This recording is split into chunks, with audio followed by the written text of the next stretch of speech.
Welcome, everyone, to our special Thursday evening call, New Health Conversation. We are super excited. We have Dr. Paul Arciero.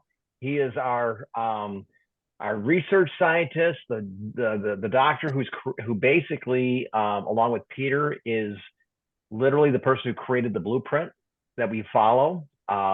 He is a professor of nutrition and sports science. Is that correct, Peter? Yes, I'll go over his. I've got it. Okay, you'll do that. Great. At University of Pittsburgh. Just everyone, please keep yourself muted. We're going to record the call. This will be available for everybody for replay, probably within an hour after this ends. Before we start, just a couple housekeeping notes.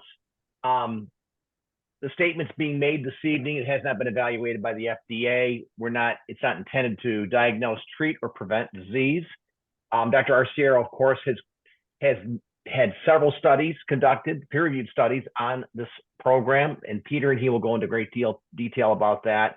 And Peter, without further ado, I'm going to hand it over to you.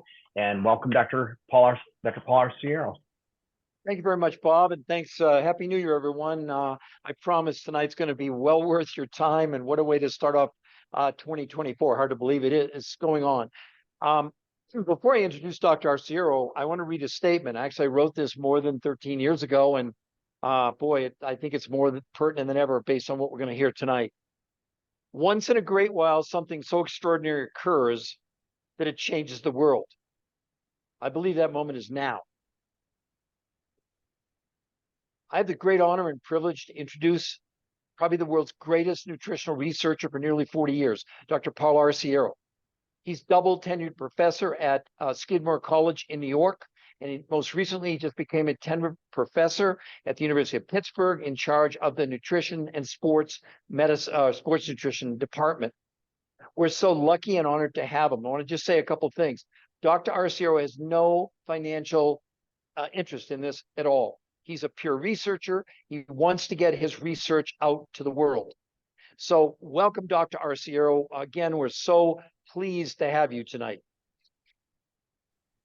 Thanks for having me, Peter and Bob. It's a pleasure to be here. Good to see everybody. Happy New Year 2024. Hope everyone's off to a wonderful start. If you're not, I think this call tonight is going to help you. All right. Well, listen, I want to use our time because we always run out of time. So I'm going to start right off with really the important question of the day is this. I know we've talked about it before, but let's spend a minute or two on the significance of peer-reviewed human trials. With all the nonsense we're going to talk about later, the white noise, with now U.S. News and World Report came out the top 5 diets, not one shred of medical evidence behind any of them, except opinions, and the weight loss results and the results in general are completely pitiful. We'll go over that in just a moment. But just for the audience, you've been doing this for 40 years. How significant are peer-reviewed human trials, and why are they so important in us being able to validate why and how this R2M protocol, intermittent nutritional fasting, protein pacing, which you registered, why is that so significant compared to all these other diets?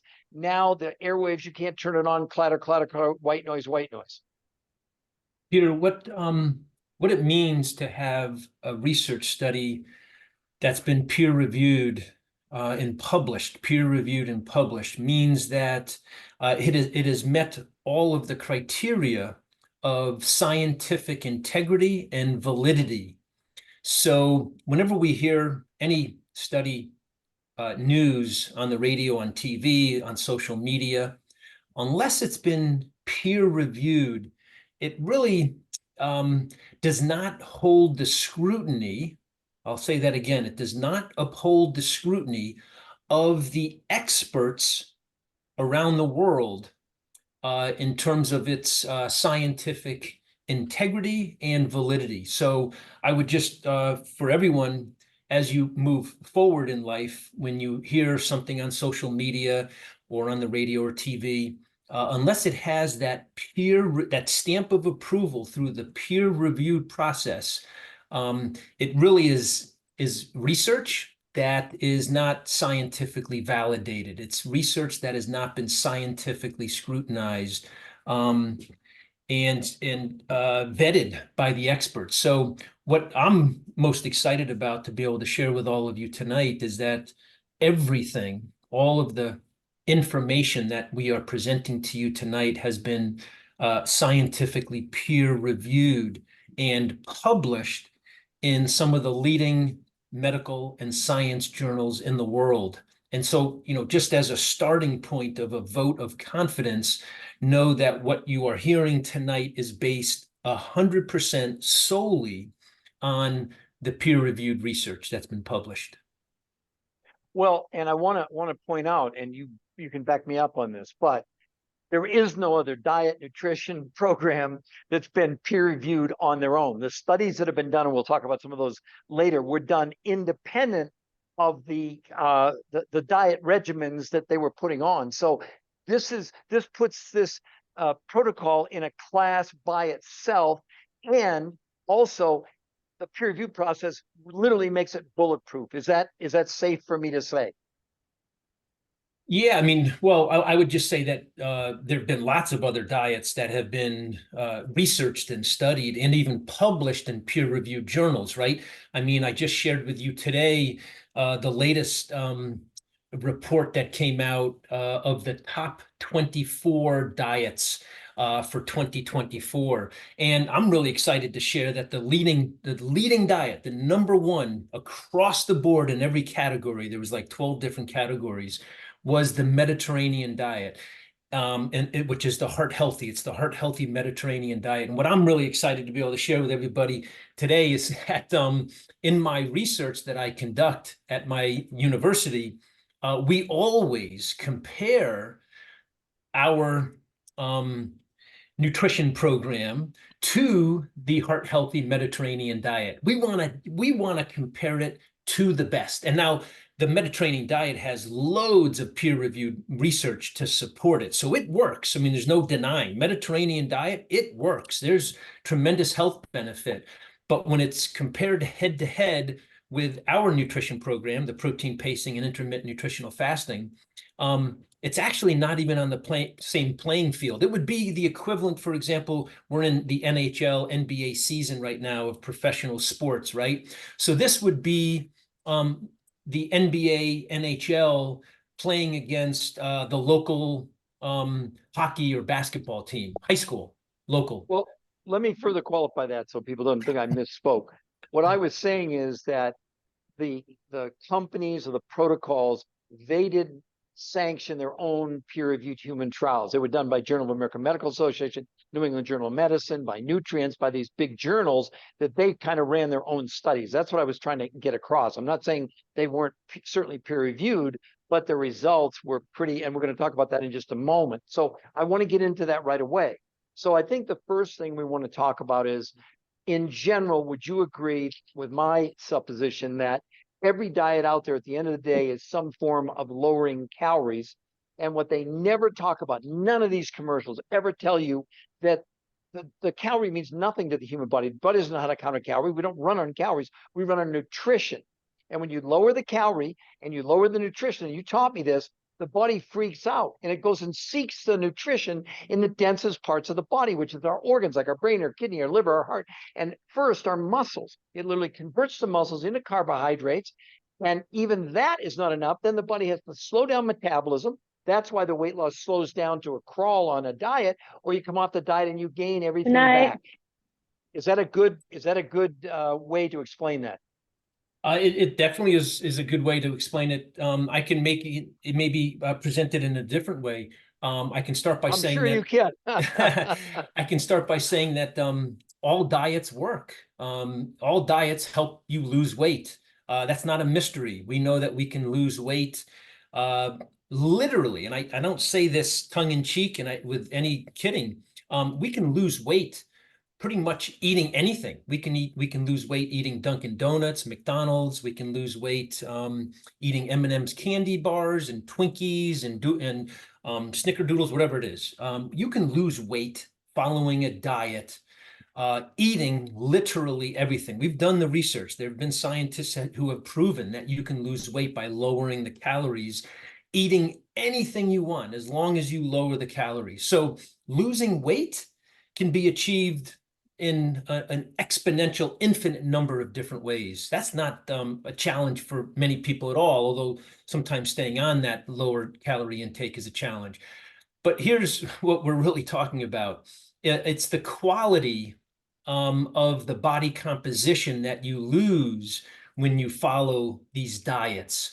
And it's very, very well known and very well established through literally, thousands of scientific studies that have been published that in losing weight following all these various different types of diets, you're losing a significant portion of your body mass that you don't want to lose, and that's your lean body mass, we call it, the LBM, your lean body mass, which is comprised primarily of your muscle, your metabolically active muscle tissue. So, Peter, the real distinguishing feature and difference between diets and then following a healthy, nutritious eating program, such as the protein pacing and intermittent nutritional fasting, is the vast difference of the body composition that will be lost when you follow those two different eating strategies. So diets lose weight, all of them work, doesn't matter which one it is. So, choose anyone that you want to lose weight. The problem and the risk is that you will be losing your body mass that you do not want to ever lose, and that's your lean, healthy skeletal muscle mass and vital organ mass. Because once you begin to lose that, you begin to jeopardize lowering your metabolism and compromising your health. Because that's what establishes our metabolism and our vital organs and our bone mineral density and our ability to ambulate and walk and move our bodies. So that's the big danger. That is the biggest danger, alongside many of the other health conditions that result from people losing weight inappropriately or in the wrong fashion through dieting. So yeah, we're talking about opposite ends of the spectrum. So diets are on one end, which is, I always associate diets with disease. And so those two words are very similar to each other, diet, disease. So if you go on a diet, you will become more diseased. Whereas if you follow this high quality, high nutrient dense nutrition plan that I've been studying for 38 years and have compared it against the best that's available to us right now. One example is the Mediterranean diet, the DASH diet. I've also compared my research to the DASH diet. You will be providing optimal health improvement. So there's really not even, a comparison. It's not even on the same playing field. So I think that's a great starting point for everybody, that we're talking about two very vastly different ways of affecting the body. One is a disease progression. The other one is optimal health. Well, to back that up, and I think maybe last time I mentioned a new study in nutrients, where they looked at low calorie, low carb diets, and they said unequivocally that the majority of the weight loss was lean muscle. But frightening, it also, they said, leads to osteoporosis, which backs up what you're saying about leading to disease. So the thing is, yes, you taught me this, you can lose weight on any diet, but it's unhealthy weight loss. Because you said before brilliantly about the fact that any diet, the only thing they focus on is losing weight and disregard the impact overall on health. Am I correct? Yeah, for sure. Because one of the things you're trying to correct when you adopt a healthy lifestyle, such as a change in your nutrient intake, is to prevent the number one disease epidemic that we have worldwide, and that's called metabolic syndrome, metabolic dysfunction. And so when you have metabolic dysfunction, which is characterized by high blood sugar, high insulin levels, abdominal obesity, you have a larger waist girth. When you have high blood pressure, high blood lipids, that's metabolic dysfunction. It's called metabolic syndrome. It's a syndrome or a constellation of a number of different ill ill effects that a person is experiencing. And it's rampant. It's epidemic. We're having it now present itself in young boys and girls that are still in development, right? They're 8, 9, 10, 11-year-old boys and girls that are experiencing metabolic dysfunction, metabolic syndrome. So it's not, no one's immune to it. And it's not just simply for people that succumb to this as they get older. That's a misconception. We are experiencing metabolic dysfunction and metabolic syndrome in younger and younger children. So I think that's what has to be expressed. Now, are you more at risk of it getting into your 20s and 30s and 40s and beyond? 100%. The sad news is that it's occurring now in much, much younger children. So whenever that happens, you need to introduce as quickly as possible a healthy lifestyle. Medication's not going to save the day. It's going to present itself with a continuation of more and more side effects, as we already know. And so anybody that believes that the traditional pharmacological medical intervention is the solution is gravely wrong. We know that exacerbates the problem. It simply puts a Band-Aid on the problem that soon bubbles up and becomes much worse than what it was at the beginning. So we need to intervene with healthy lifestyle. There's no question, unequivocally, we can talk about this with physicians on the call. Hopefully more and more begin to join, but they well know themselves that once you begin to introduce medication into lifestyle-related diseases, it's a death wish. It's going to present itself in a further and further exacerbation of problems and a increasing of these problems. So lifestyle is the solution, and high quality nutrient density is the primary solution to this problem. Well, I want to back up what you're saying with, listen, everyone, I'm not trying to scare you to death. I'm trying to scare you to life.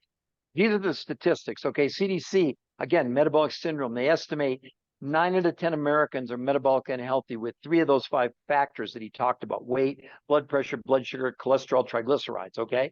But it goes worse than that. They estimate 45% of the adult population in the United States has non-alcoholic fatty liver disease. And yet in 1975, there were no cases of non-alcoholic fatty liver disease. 1 in 3 adults are pre-diabetic. I mean, this thing is completely out of control. And so what are we doing? We're doing the same thing. I call it, from 550 years ago, the smartest people in the world all believe one thing. And what was that? That the world is flat. All these people coming on TV and telling you, cut your calories, low carbs, count this, all these schemes, none of them work in the long run. So now what I want to do, I want to get into the actual results in the studies you did that will highlight what we're talking about. Not your opinion, by the way. You're not giving us your opinion. You're giving the scientific data. And you even told me when you ran these numbers, and you'd been running blood and stool and urine analysis for years and years on diets, et cetera, that you guys had to run the numbers again because you were so shocked at the numbers. Yeah. I'm not making that up, correct? Isn't that what happened? No, it's exactly what happened. And this is the fun part for all of us right now, as we get into the solution. What is it that you can take away from this call and begin to enact and incorporate into your daily routine in a very easy, administered way? I mean, these things are not complicated. They're actually very, very simple. To make massive, I mean, when I say massive, it's massive health improvement. Just as an example, as we just described to you, metabolic syndrome is characterized first and foremost by an increased waist circumference, a girth around your waist. So where you fit your belt and your pants that you buckle or button or zip, that in our research, we show beyond a 33% reduction in the visceral fat that's around your midsection, which translates into massive reductions in your waist circumference. I've done the comparisons of the leading, I mean, we're talking about, the leading what we have available currently in terms of established scientific programs to demonstrate an improvement in metabolic syndrome, and waist circumference is one of them. And the changes that occur are phenomenal. I mean, they're significant, up to 5-8 inches. I know that sounds bizarre, but that's how much these individuals are losing around their waist circumference, and 33% reduction of fat that's around the visceral organs. That's fat that we don't want to have. Glucose can drop by more than 10%. So, for example, if somebody's starting at a borderline high blood sugar, glucose and sugar are the same thing here we're talking about. Glucose is the scientific word, but it's blood sugar. They have reductions of 10%. So if they're starting at 100 milligrams, that's the unit that's used, milligrams per deciliter, they have reductions of 10 points off of their glucose. So they're back down at a level of 90. And that reduction brings them from at risk to a normal level with no medication introduced at all. It gets even more exciting when we look at the hormone that's responsible for taking blood sugar or sugar out of the blood. That's the hormone insulin. Insulin is what is necessary in order to pull the sugar from the blood out of the blood and put it into the cells. So you don't want to have a real high insulin. That means the body's not working properly. And we demonstrate that the insulin level drops by 41%. 41%. Those numbers are just almost unbelievable, but they're real. So Well, explain, it's important. I want everyone to understand. They put you on medication. They give you more insulin. So your blood sugar goes down, but your insulin's going up. What you found in the study was an inverse. Not only did blood sugar came down, but insulin. You'd never seen that before. I want everyone to understand how powerful that is. Yeah, normally, in order to get the blood sugar down, you have to administer higher levels of insulin. That's why people who are experiencing metabolic syndrome, which is characterized by type 2 diabetes, we call it sugar intolerance, glucose intolerance, they are given medications to increase the amount of insulin in the blood. We found the opposite. We found that as the insulin level plummeted 41%, so did the glucose. And that means that your insulin was working extremely efficient, unlike what ever happened by giving a person a drug to help increase their insulin into the blood. So we're talking about, again, two opposite ends of the spectrum in terms of health improvement. When you go on medication, the system usually begins to decline and fail, particularly with lifestyle-related conditions. That's a well-known fact. But I want to briefly go through the other numbers, and you can just back it up. Sure. This is insane. Like you just talked about the blood sugar and the insulin. Actually, you scooped me because I only had it at 4%. Now you're telling me it's 41, so I look like I didn't know what I was talking about. 41. So, okay, cholesterol down 15%, LDL down 13%, triglycerides 24%, hunger down 41%. Hunger. I mean, have you ever seen anything like this on all the diets you've ever analyzed in almost 40 years? I mean, this is insane because basically the metabolic syndrome you talked about, not one factor or two factors or three factors went down.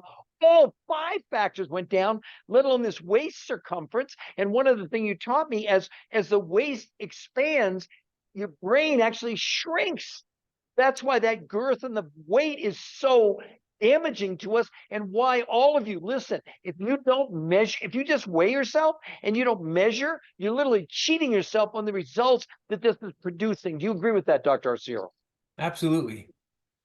Yes. Yeah, for sure.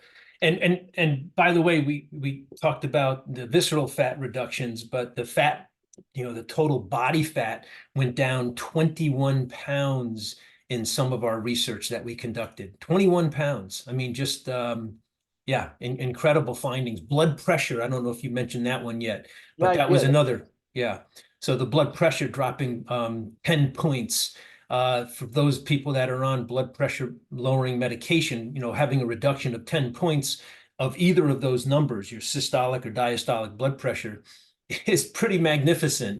And again, all without medication. So yeah, the results were really eye-opening and you forgot compelling. a very important thing. 80% women, 20% men. Yes. No one allowed to exercise. So those numbers are extraordinary when you consider that you didn't even let them exercise, right? That's correct. And one of the things that we, didn't, I don't know if you highlighted this or not in those numbers that you were presenting, but, we want to try to preserve our metabolically active lean mass, our muscle mass. We had increases of 6 to 9% increase in this proportion of lean body mass. I mean, think about that. That was the most striking difference that we found in these studies compared to any other scientific study, because it's reported across the board that you lose about 35 to 40% or more of your lean mass when you Yep. go on a weight reducing diet. So when you go on a diet that has you losing weight, you lose 35 to 40% or more of your lean metabolically active muscle mass. Here, we had an increase of 6 to 9% of the proportion of your lean body mass. So is this entirely different and unique and novel compared to anything else that's been shown before this point? Yes, 100% it is. And it's because of just a couple of key features that I think hopefully we're going to get into next, because I hope you're all at the edge of your seat figuring out what is this. Yeah, exactly. We're going to do that in a minute. But let me back up again. I always like, me, I don't believe Peter Greenlaw. I'm not the expert, but I became an expert on the experts like you and et cetera. But let's just go over some of the diet studies that are out there. Everyone I've seen, muscle mass was, they maybe put it on like page 15, buried in there, that, well, a substantial amount of the weight loss was lean muscle, which we know. But let's kind of go through just a few of these. For example, in a Journal of the American Medical Association study, which was 12 months, it was a meta-analysis. Meta-analysis means it was a compilation, in this case, of 27 different studies over 7,000 people.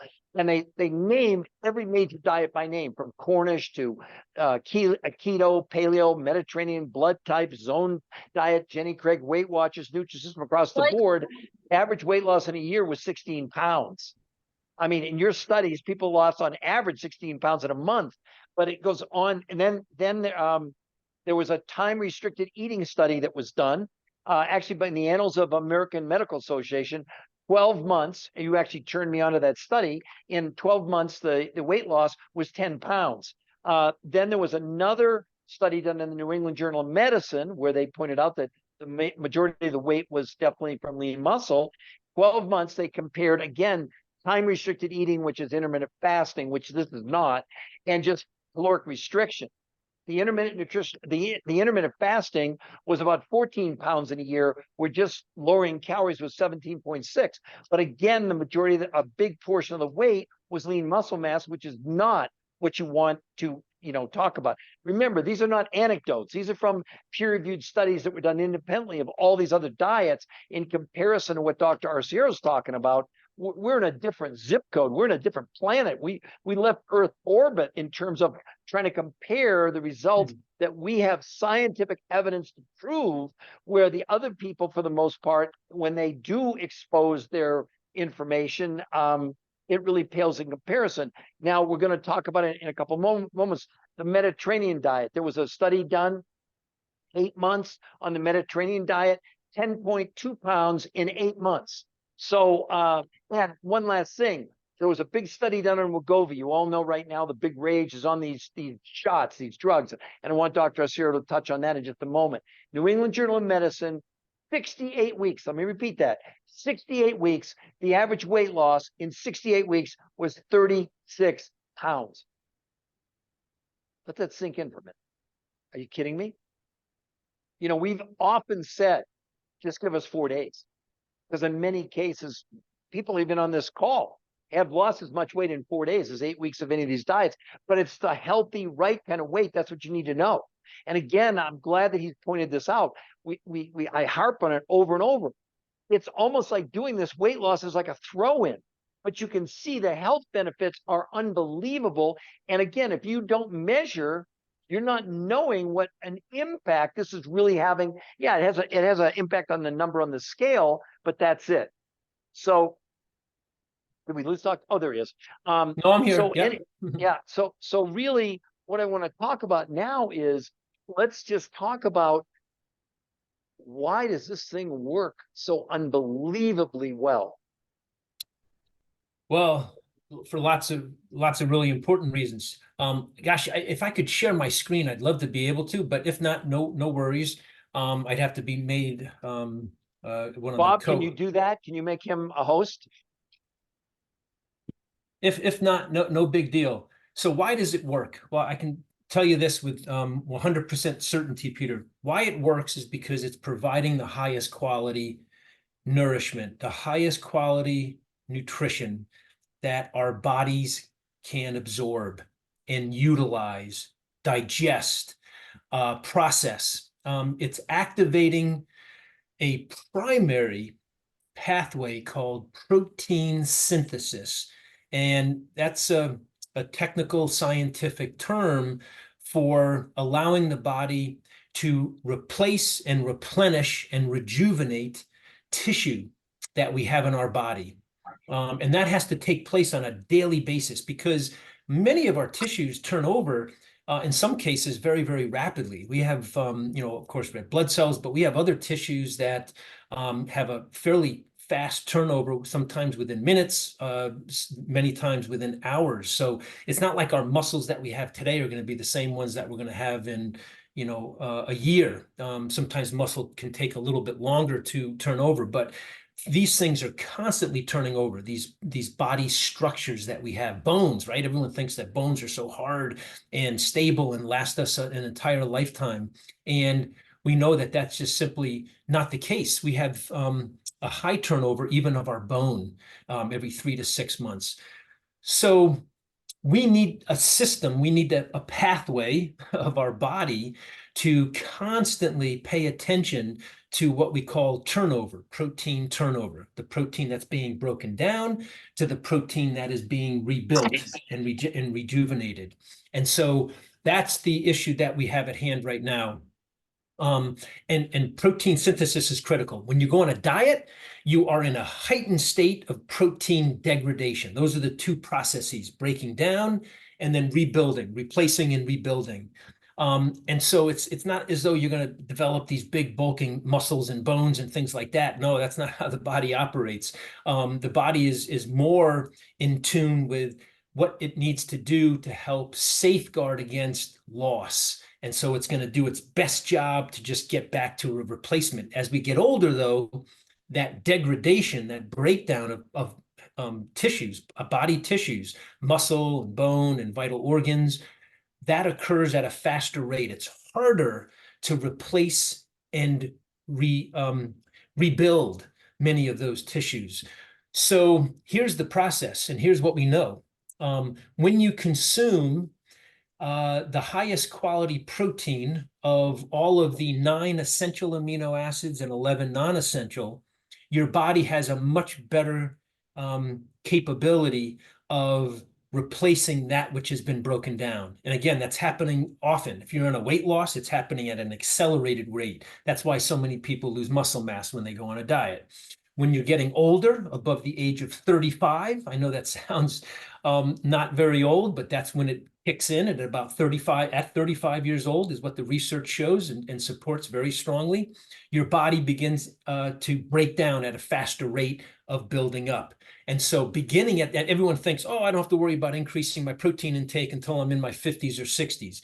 That's, again, just a fallacy. That's a made-up myth. You should be increasing your protein intake beginning at the age of 35, men and women. If you're somebody who's leading an active lifestyle, you have to take up even more. So the strategy is something called protein pacing. It's very well established. I encourage all of you to go and seek out the articles that I've written on protein pacing. It's what I've created, but it allows for an easy method. And here's what it is. It's a minimum of 3, preferably 4. That's the ideal number of high quality protein servings throughout the day. Absolutely critical. It's every 4 hours roughly. If you're doing a 3 meal a day process of protein pacing, which again is not the ideal, but if it's a minimum that you can get in, it would look something like this: having your first meal at 8 in the morning, your next one at 1, and your final one at 6. Again, not an ideal, but for those that can only fit in 3 meals, that's what you want to do. 4 is even better. That would be 8, 8 o'clock would be your first one, noon, 4, and 8. So 8 a.m., 12 noon, 4 p.m., and 8 p.m. And you can that's what we, modify and it. that's what we've been, and that's what we've been teaching people that you taught us. There's no doubt about that at all. Yeah. But I think also people just explain sarcopenia, which is really the outcome of what you're talking about. And Yeah. also, I think when people get older, you know, they're thin, they go, well, I don't need to lose weight. They don't Yeah. get this. It's not a weight loss program. Can you just clear up that mystery for me? Yeah, yeah, absolutely. It is definitely not a weight loss program. And I'm just going to share my screen here with you so that you can all see this, because I think this will be extremely revealing to you. But what this is showing you is the latest and greatest according to the research that's been conducted. And as you see here on this bigger picture, this is the latest study that was in the New England Journal of Medicine. This was published, oh gosh, in 2021, New England Journal of Medicine, very, very well cited. Everyone cites it. And it's using the GLP-1, right? The Wegovy and Ozempic. So they were using the GLP-1 called liraglutide. And what I want to point your attention to is very clearly where this arrow is pointing, and that's in the change in the person's fat mass and lean mass. So while they lost a lot of weight, 25 pounds in this, or 27 pounds, 27, 28 pounds, look at what they lost. I mean, this is what is so alarming. People think that these GLP-1 agonists, Ozempic and Wegovy, and all the different variations of these GLP-1 agonists are the panacea. They are the answer to healthy weight loss. Let's go on a GLP-1. I want to go get my Ozempic and Wegovy. Well, just be prepared. Because if you do decide to go down that path, you're going to lose massive. I mean, when I say massive, that's an understatement. You're losing a huge percentage of your lean muscle mass. So in this case, they lost the 27 pounds. 16 was fat mass. Okay, that's decent.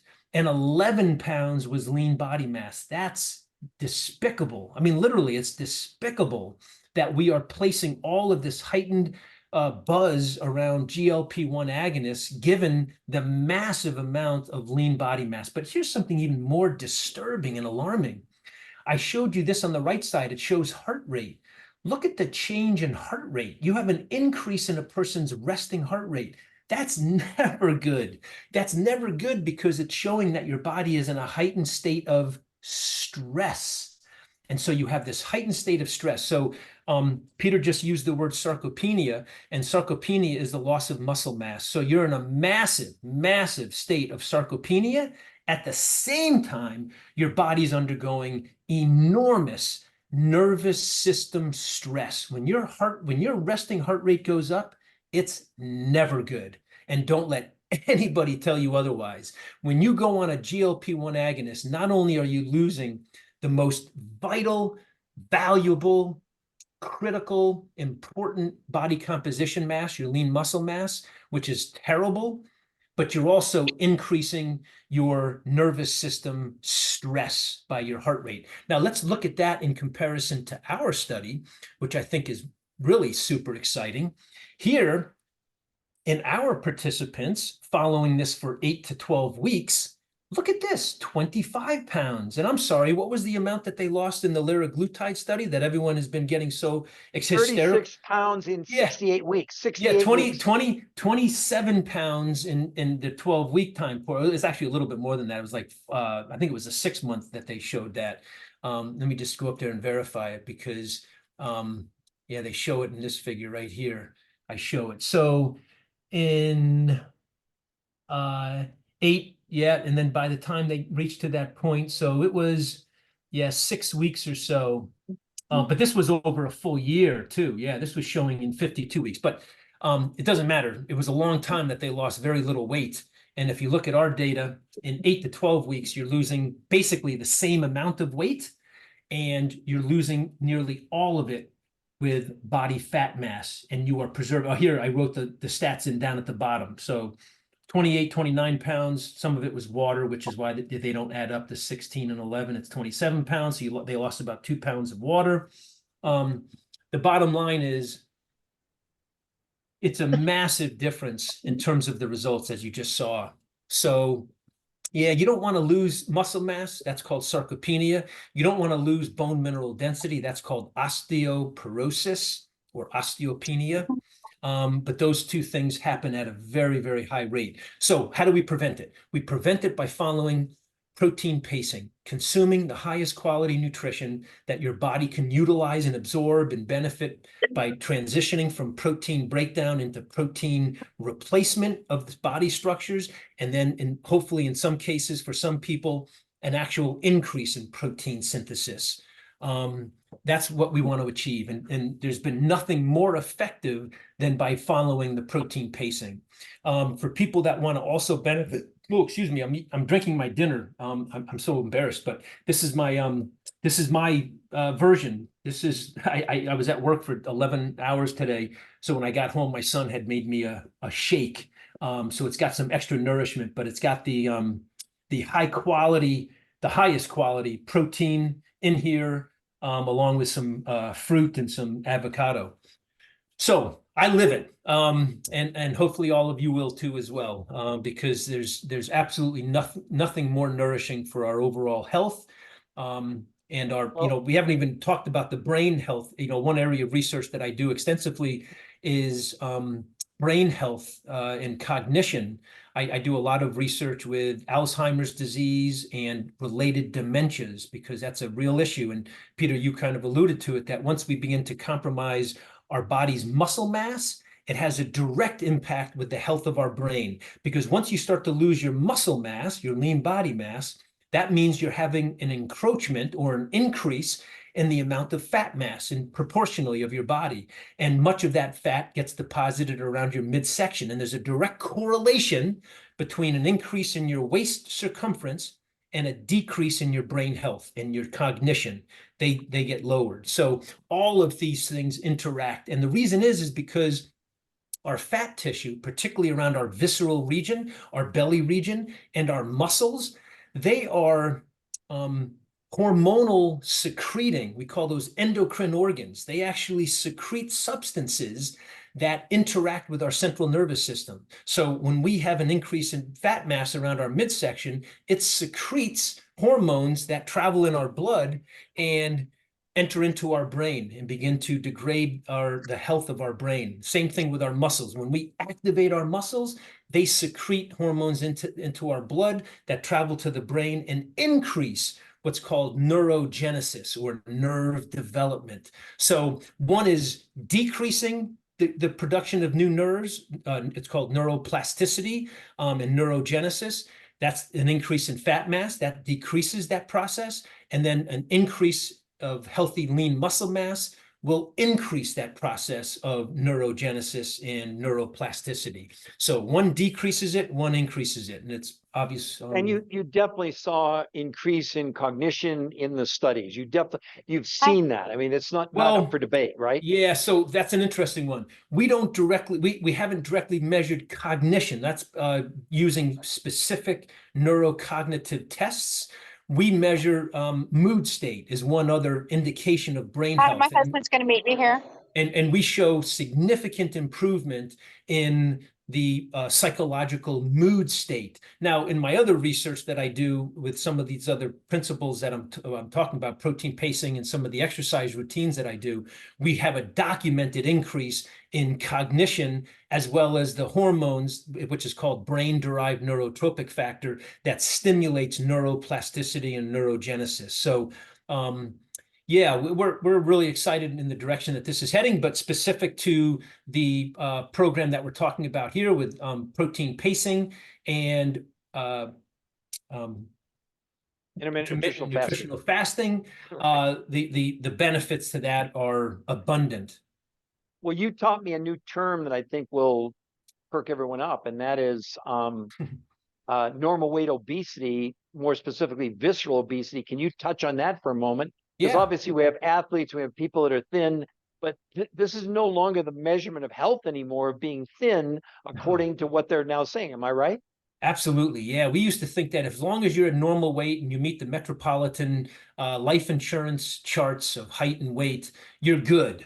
And unfortunately, nothing is further from the truth, right? Because you can be normal weight and actually underweight and be obese. I know that doesn't sound right, but it's absolutely true. I know this because I measure this routinely in my lab. So we have people that come in all the time that when we put them on the scale, by all indications of their body weight and height, they are normal weight and should therefore be extremely healthy. Nah, that's not the case. When we get them onto our sophisticated laboratory equipment and we actually measure their body composition, that's their amount of bone mineral density, their lean body mass, their body water, we show just the opposite. These are people that are of normal weight, but they have an excess accumulation around their midsection vital organs, even without sometimes having an increase in their waist circumference. But they're generally obese. They're not overweight. They're normal weight and sometimes underweight, but they are classified as obese because the majority of their body weight, or not even sometimes the majority, they have just high levels of fat mass. Yep. Well, there's a So couple this more. is for every. So Peter, to your point, It's for everybody. we're not just talking about people that are visibly carrying extra weight around their midsection or visibly having extra body fat located throughout their body. It's important for those people, absolutely, but this is important for everybody, all literally walks of life, because no one or less and less are people immune now to carrying around excess body fat, even if they weigh a normal weight or even if they don't have an excess accumulation around their midsection, because you can't see this hidden fat that's inside the body around the visceral organs. So yeah, it's an epidemic, it's a pandemic. We have to intervene, and fortunately, we have the solution with protein pacing and intermittent nutritional fasting. Well, three other points that I want to make or want you to elucidate, and that is this. Number one, the reason that visceral fat is so darn hard to lose, that is the place where the body is storing the toxins that I've written a lot about that. But you also have proven that you're able to this is also removing toxins from the body, which is contributing to that shrinkage in the visceral fat. Can you touch on that for just a second? Absolutely, yeah. One of the studies that I was interested in conducting was looking at the effectiveness of protein pacing and intermittent nutritional fasting in people that needed to lose weight because they were at risk of metabolic syndrome. They were carrying one or more of these risk factors for metabolic syndrome. But I wanted to conduct this study with an eye toward what was happening when this visceral fat, the fat around the midsection, was being mobilized and released, or what we refer to as being burned, because these toxins are very lipophilic. Philic is Latin for love. So the toxins love to be stored in body fat. They have an attraction for body fat, and especially they have an attraction for visceral fat. And what we found was this, which was fascinating.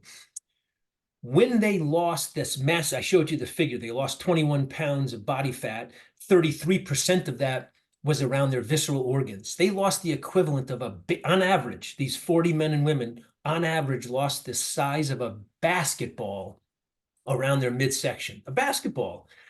As they lost that weight, the release of those toxins that were stored because they loved being housed there, that was their home, that they were releasing those toxins into the blood. Now, in a normal state of toxin appearance into the blood, you would have a consequential increase in what's called cellular oxidative stress damage. You'd have cellular damage. We know that. When we expose our body to toxins, it has a downstream effect of increasing the cellular damage inside of our body. We showed a 33% reduction in this cellular damage.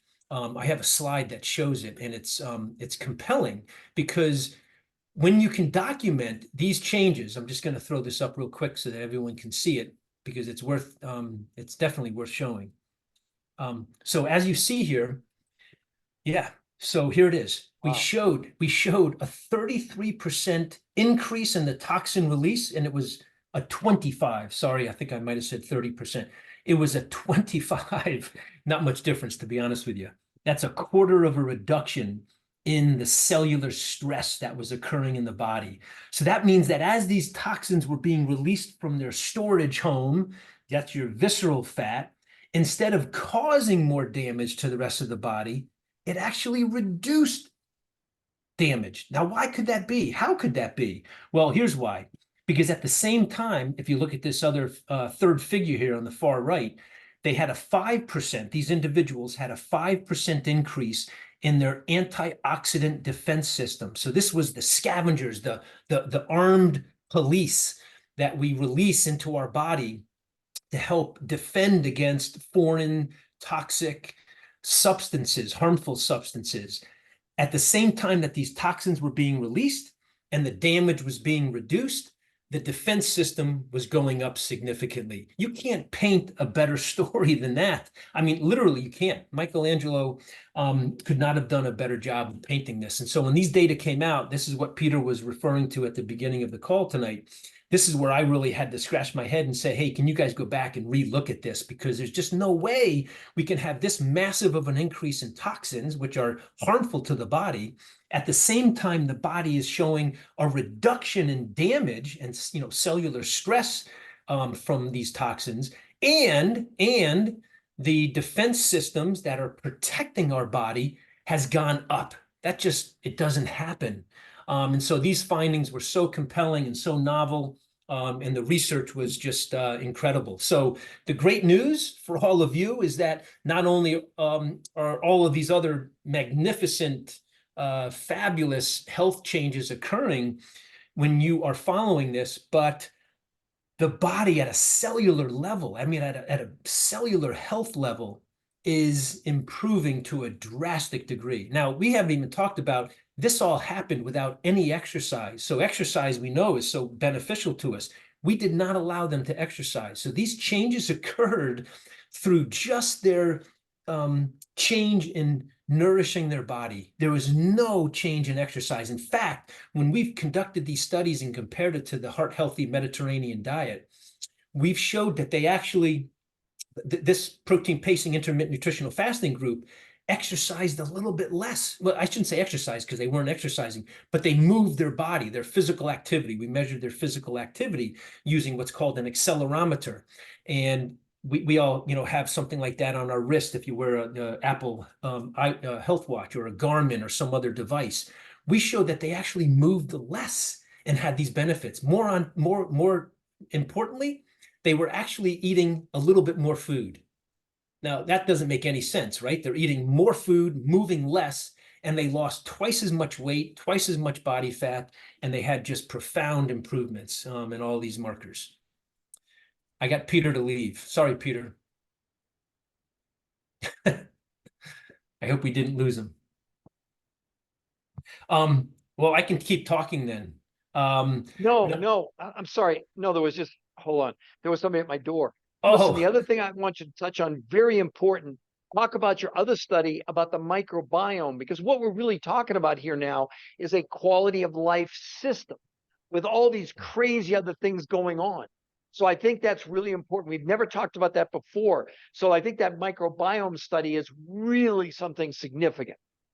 Yeah, let's finish up with that. And I'm glad you brought it up, because the microbiome is our second brain. And I don't say that lightly. What that means is that the conduction pathway, the communication pathway between our brain and our gut is direct. It's a hotline. It's literally a hotline.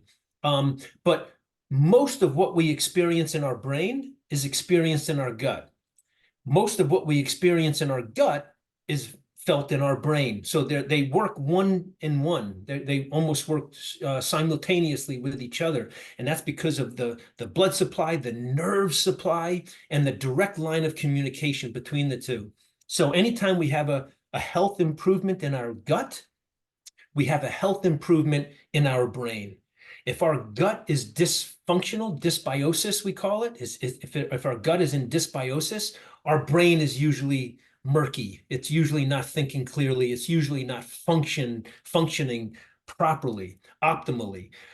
So what we're finding now is that if we can intervene in a lifestyle paradigm by improving our gut, it'll make a direct line of benefit to our brain. And that's absolutely true. And I'm really excited. I can't share all of the news because it's still in the process of coming out for publication. But I'm hoping within the next couple of weeks, we're going to be able to come back on and I'll be able to share with you in really definitive terms. But I can just say this, that when you follow protein pacing and intermittent nutritional fasting, you actually undergo, for the first time, by the way, this has been proven by us, my research team and our study, using this protein pacing intermittent nutritional fasting, you can actually remodel your gut microbiome.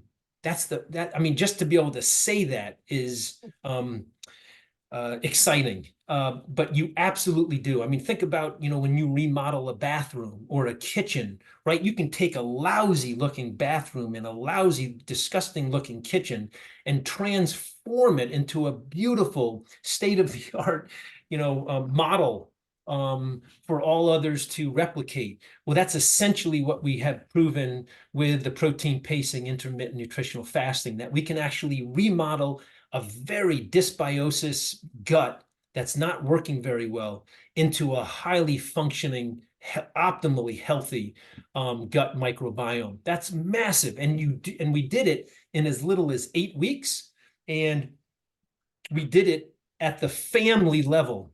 I don't know if many of you are aware that we have, various different levels of species and genes and different inhabitants throughout our body. The family level is one that's extremely difficult to change. I don't know if many of you remember back in middle school, King Philip came over for green spaghetti, right? So it talks about the various levels, and we have documentation that we were able to change it at the family level, which is really profound. Well, let's close on a really important point. And this is the question that I get from people that makes me crazy in all the lectures I've done. When they come up and say, do I have to do this the rest of my life? Please emphasize how important, especially as we get older, that going on maintenance is something as simple as 1 or 2 shakes a day really makes a huge difference. And you have data on that as well. Am I correct? Yeah, absolutely. Yeah, we have data now on a case study that's over 2 years. It's actually at 3. But yeah, no, you wouldn't want to do this only for the short term. I would just say that you'll have tremendous health improvement in the short term. We're talking, 2, 3, 6 months, 12 months even. I consider that in some cases. But that's not really why we want to emphasize you staying on this forever. I mean, why would you want to go off of it? So there's no compelling reason whatsoever to stop doing this. And absolutely, I mean, what would be the alternative? Well, the alternative would be to return back to, the unhealthy state or the less than healthy state that you were at before you started. So yeah, this is the highest quality nutrition you can fuel your body with.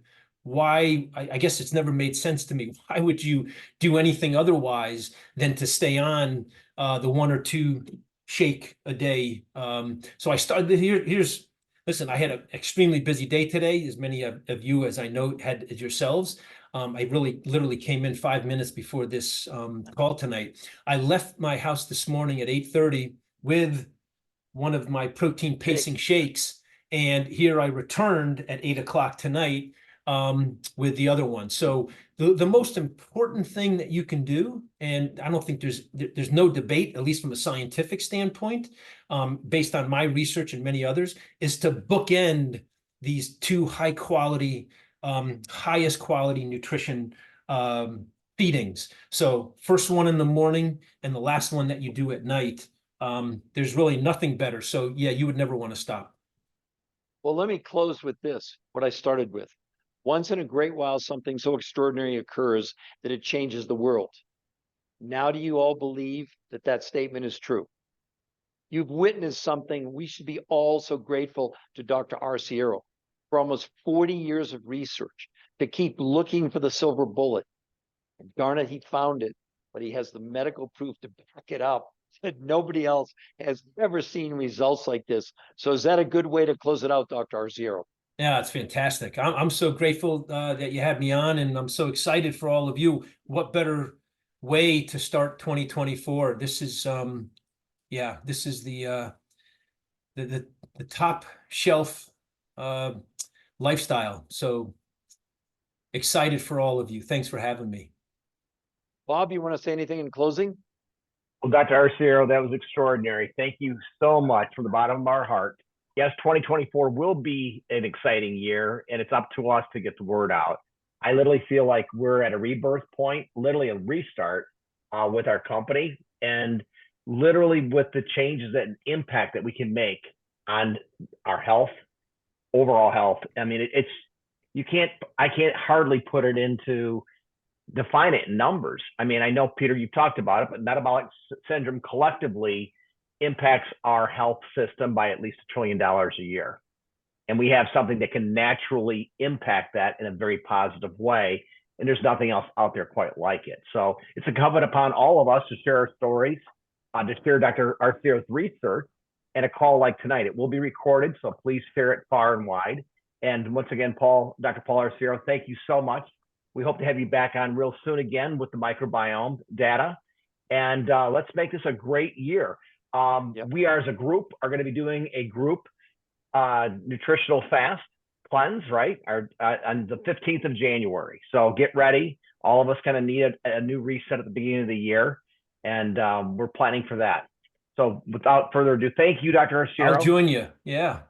Now that'll be fun, and definitely get a good start of the year. And thank you for your time, obviously your knowledge, and especially for the investment you've made in the research. That's quite incredible. Thanks, Bob. Thanks, Peter. My pleasure. Great seeing everybody. Thanks for having me on, and I'm always here to help support you. Good night, everybody. Take care. You. You bet. Good night, everyone.